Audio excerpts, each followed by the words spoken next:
जय जय सद्गुरु दीन दयाल, जय जय सद्गुरु दीन दयाल, जय जय सद्गुरु दीन दयाल, जय जय सद्गुरु दीन दयाल, जय जय सद्गुरु दीन दयाल,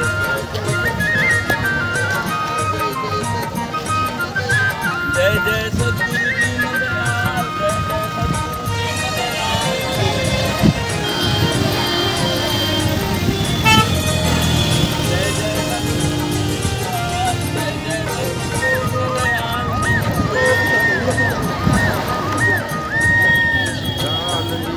चालली आपल्या देहात गाडी चालली चालली आपल्या देहात मार्ग वस्तू जाण्याच्या गुरु कृपेत मार्ग वस्तू जाण्याच्या गुरु कृपेत गाडी चालली चालली आपल्या देहात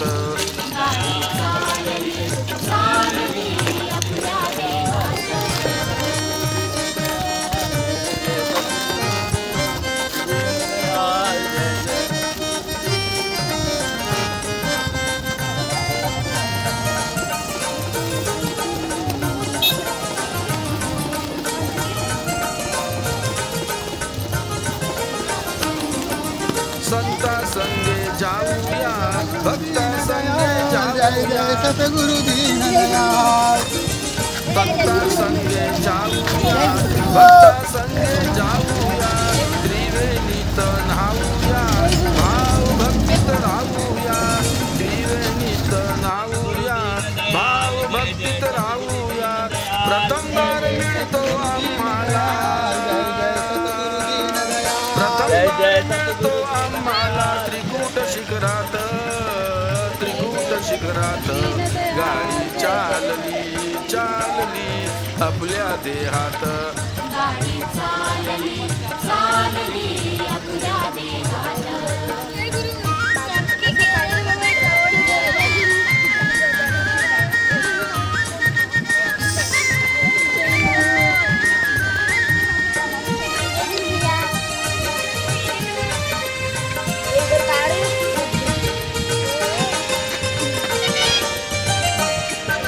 स्थूलामधून चालली सूक्ष्मामध्ये थांबली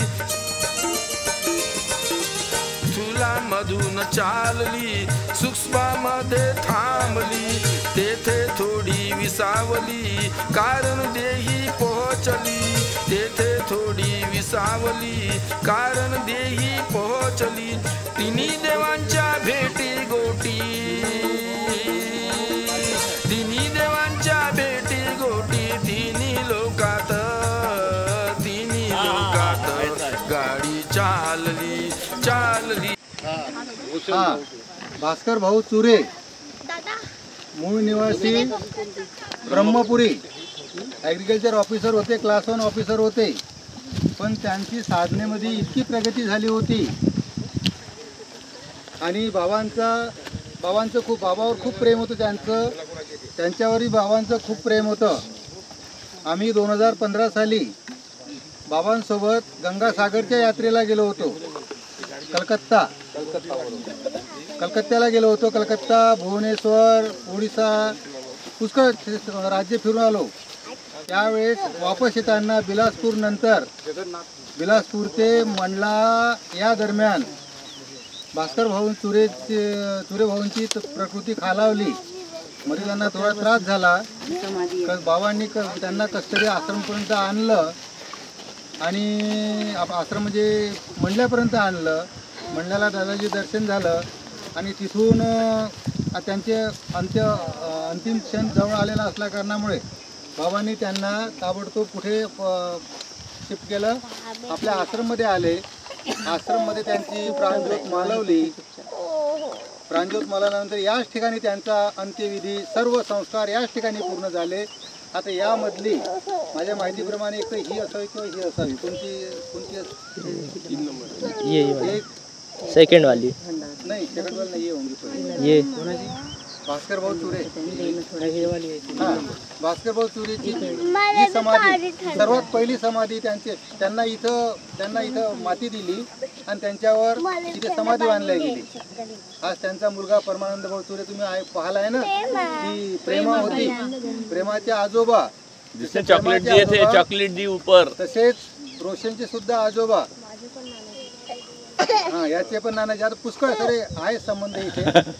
तर त्यांचे आणि खूप अभ्यासू होते, त्यामुळे त्यांना हे इथं स्थान. दुसरे एक आश्रम मध्ये साधक होते, ज्यांनी आश्रमला वाहून दिलं होतं, असे आपले होले भाऊ मूळचे पांढरकवड्याचे नगराध्यक्ष राहिलेले व्यक्ती आपल्या आश्रम मध्ये येऊन गड्डे खोदायचे, झाडं तोडायचे, कुंपण घालायचे, जे म्हटलं ते काम. वय 80-85च्या वर होतं, पण थकले नाही, कधी नाही म्हटलं नाही. बाबांनी म्हटलं की भाऊ शेतावर अमुक काम आहे, बोले भाऊ पटकन आपले धोतर त्यांचं हे राहत होती लुंगीसारखं, असं वरतं खोसलं बांधलं की कामाला सुरू. सेवा इतकी केली त्यांनी हा इथून गराड्याच्या आश्रम मध्ये पायी, गराड्याचा आश्रम तुम्ही बघितला नाही आहे, पण नागपूर नंतर भंडारा नंतर तुमसर नंतर तिरोडा आणि तिरोड्यावरून आतमध्ये 3 किलोमीटर गराडा, जिथे आपला पहिला आश्रम आहे गराड्याचा. आता तो आश्रम नामशेष झाल्याचं कारण की तिथे अदानीचा प्रकल्प आलेला आहे 20, त्यांनी ती जमीन घेतलेली असल्या कारणामुळे, आणि बाबांचं वास्तव इथे जास्त होतं म्हणून तिथे आता काही राहिलेलं नाही. आश्रम आहे पण तिथे कोणी राहत नाही. तर त्या ठिकाणी इथून पायी त्यांनी या ठिकाणून गायी तिथे पोहोचवल्या होत्या. कोणतेही काम सांगितलं नाहीचा शब्द कधीच नाही. औषधं म्हटले भाऊ असं दुखते त्रास, थांबा भाऊ, नदीवर यायचे, कोणती झाडपत्ती आणायची, ती झाडपत्तीचं ते औषध करून द्यायचे. कावीळची औषध देत होते. मलाच एकदा कावीळ झाला, तर कावळी मी नागपूरहून आलो नाही, पण त्यांनी इथून ती एक माळ करून पाठवली होती. माळ फक्त एवढी होती, ती माळ घातल्यावर कावळी तुमचा जर नाहीसा होत असेल त्या माळेमुळे, तर ती माळ लांब होत होती, ती माळ चालली लांब टोंगळ्यापर्यंत. असेल त्या औषधामध्ये गुण काही तो. तर अशी त्यांना औषधाची बरीच माहिती होती, झाडपत्तीची बरीच माहिती होती, ती औषधं द्यायचे. तर त्यांनी इथं देह ठेवल्या कारणामुळे त्यांचा सुद्धा तसाच अंत्यविधी. आता यांना आणलं कसं आश्रममधून, तुम्ही म्हणाल की शिडी ठेवली असेल, मग त्याच्यावर ते आथरतात का नाही, ते केलं असेल, त्यांच्यावर झोपवलं असेल, मग दोरीनं बांधलं असेल, आणि मग 4 खांद्यावर आणलं असेल. असं आणलं का त्यांना? नाही, त्यांना पालखीत आणलं, त्यांना बसवून पद्धतशीर बसवून, बोले आपल्या सूर्यभाऊ तसं आणलं. त्यांची पालखी तयार केली, पालखीमध्ये बसवलं, आणि मग 4 लोकांनी उचलून बरोबर खांद्यावर जय जय सद्गुरू दीनदयाल नामाचा जप करत आणलं. बँड नव्हता कोणता, आपला हाच बँड आहे, सर्वांच्या वरचा श्रेष्ठ बँड, जय जय सद्गुरू दीनदयाल. हा नामाच्या जपामध्ये इथं आणलं. तो नामजप चालू असताना त्यांना इथं माती दिली, आणि त्यांचं आजही आपण त्यांचं नाव घेतो आहे. असे कितीक लोक येऊन गेले, कितीक आले, किती गेले, आपल्या स्मृतीतही नाही, पण आज हे लोक अमर लोक आहेत, यांचं नाव प्रत्येकाच्या स्मृतीमध्ये आहे. त्यांच्याच माध्यमातून ताडुंबी ते आश्रम तयार झालेला होले भाऊच्या माध्यमातून. कारण ते पांढरकवड्याचे होते मूळचे, पण पांढरकवड्याचे असून शेती वगैरे सर्व सोडून दिली, त्यांचे इथंच राहिले. मुलं यायचे दूरच जय गुरु, मुलगी यायची दूरूनच जय गुरु, पण वापस गेले नाही. आपल्या कुटुंबात पुन्हा ते वापस गेले नाही. सर्व कोणाच्या लग्नात नाही, कोणाच्या कार्यात नाही, मरण कार्यात नाही, जन्म म्हणजे वारस कार्यात नाही, वाढदिवस कार्यात नाही, कोणतेच काय, सोडलं पूर्ण. त्यानंतर आहे तिसरी जी समाधी आहे. तुम्ही काल बोलताना बऱ्याच मुलींनी म्हटलं की, मला वाटतं शीतलनी म्हटलं की तुमच्या नावाची आठवण म्हणजे तिची आई वगैरे पाथरी ती काही तुमच्याकडली आहे ना, ती शीतल कोणतं गाव आहे तिचं? गोंदिया. पण तिच्या आईचं माहेर तिरोडा पाथरी, तिथले आहे ते पाथरी तिरोड्याचे आहे बहुतेक तुमसरचे. तर ते म्हणे तुमच्या देवलापारच्या लोकांची खूप आठवण करते म्हणे. तर देवलापारचे आम्ही 4 लोक होतो. माझे वडील ज्येष्ठ म्हणजे ज्येष्ठ गुरुबंधू गाडगे सर, मी जिथे सर्व्हिस केली तिथे प्रिन्सिपल होते. ते त्यांचाही अभ्यास भरपूर दांडगा अभ्यास होता. त्यांच्यामुळे आम्हाला या आश्रमशी कनेक्ट व्हायचा चान्स मिळाला. ते प्रथम आले, त्यांच्यानंतर आम्ही आलो. तर त्यांनासुद्धा त्यांचा देह त्यांनी देह इथे नाही ठेवला, त्यांनी देह दुबईला ठेवला. कारण त्यांचा मुलगा दुबईला आहे, इंजिनियर, चांगल्या पोस्टवर आहे. तर ते आश्रमात आम्ही नेहमी प्रत्येक महिन्याच्या 30 तारखेला आम्ही आश्रमात असायचो. बाबांनी आम्हाला एक म्हणजे क्रमच लावून दिला होता की तुम्ही इथं 28-29 तारखेला आश्रमात पाहिजे आणि मग 30 तारखेला सत्संग व्हायचा. त्या प्रत्येक महिन्याच्या सत्संगाला आम्ही हजर राहायचो इथे. त्यांना मध्येच त्यांच्या वयाच्या 56व्या वर्षी अटॅक येऊन गेला. पण बऱ्याच लोकांच्याकडून ऐकतं की अटॅक आला, पण बाबांनी तो अटॅक त्यांच्यापर्यंत पोहोचूच दिला नाही. बाबांनी वरच्यावर झेलून तो परत पाठवला. तसंच त्यांनासुद्धा अटॅक आला, त्रास खूप होत होता. दुसऱ्या दिवशी नागपूरच्या सिम्स हॉस्पिटलमध्ये नेलं. नागपूरला सिम्स हॉस्पिटल आहे. तर त्या सिम्स हॉस्पिटलमध्ये डॉक्टरने जेव्हा तपासलं, म्हणजे तुम्हाला काल जबरदस्त अटॅक येऊन गेला म्हणे, तुम्ही वाचलेच कसे? तर वाचलेच कसे याचं उत्तर काय आहे? कोणाची कृपा होती? गुरुदेवाची. गुरुदेव जाऊ देईल का असं? गुरुदेव जाऊ देणार नाही. तर त्यांनी मग नंतर आश्रमात आले. डॉक्टरने सांगितले ताबडतोब ऑपरेशन करा. बाबांनी मनाई केली ऑपरेशन करण्याकरता. ऑपरेशन न करता सुद्धा ते 5-6-7 वर्षे राहिले. तसेच राहिले, काही त्रास नाही, औषधोपचार चालू होता फक्त. मग त्यांच्या मुलाचा हट्ट होता की बाबा मी तिथे राहतो, दुबईला घेऊन गेले. बाबा नाही म्हणाले, दुबईला जाऊ नका भाऊ, तुम्ही इथेच थांबा. कारण बाबांना पुढचं दिसत होतं की दुबईला गेले तर हे वापस येत नाही. बाबांनी त्यांना मनाई केली, दोनदा चुकवलं. पण तिसऱ्यांदा मुलाच्या हट्टापायी बाबांना न विचारताच मुलांनी तिकीट काढून घेतली. तर मुलांनी तिकीट काढली. ती तिकीट दुबईची न काढता वरची निघाली ती. असो, त्यांचा योग तिथंपर्यंतच होता. तर त्यांनी दुबईला देह ठेवला. दुबईवरून विमानाने नागपूरला आणलं, सर्व खर्च करून.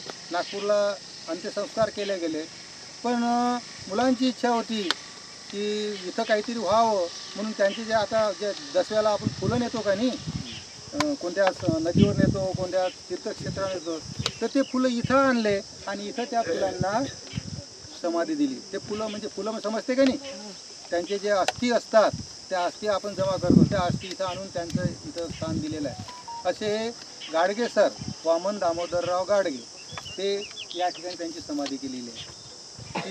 नंतरची ही समाधी आपले असेच पोहोचलेले साधक, अभ्यासू साधक होते, बोंपिलवार भाऊ, उमरखेडचे.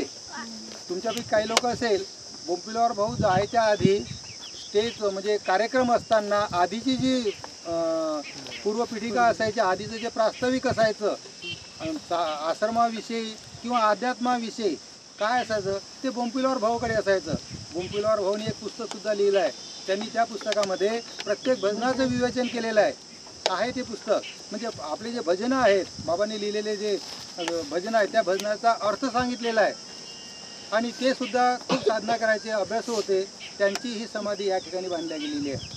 आणि त्यानंतर एक बाळाभाऊ पत्तीवार म्हणून वरोऱ्याचे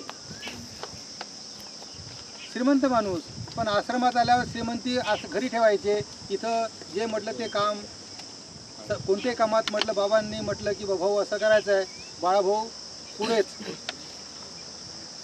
आज त्यांना फक्त 3 मुली आहेत. सावकारी धंदावर 3 मुली आहेत. 3 मुलीपैकी एक मुलगी, लहान मुलगी येते इथं. मागच्या शिबिरामध्ये जी पुस्तकं विकत होती, काल आली ती, म्हणजे मला दिसली नाही.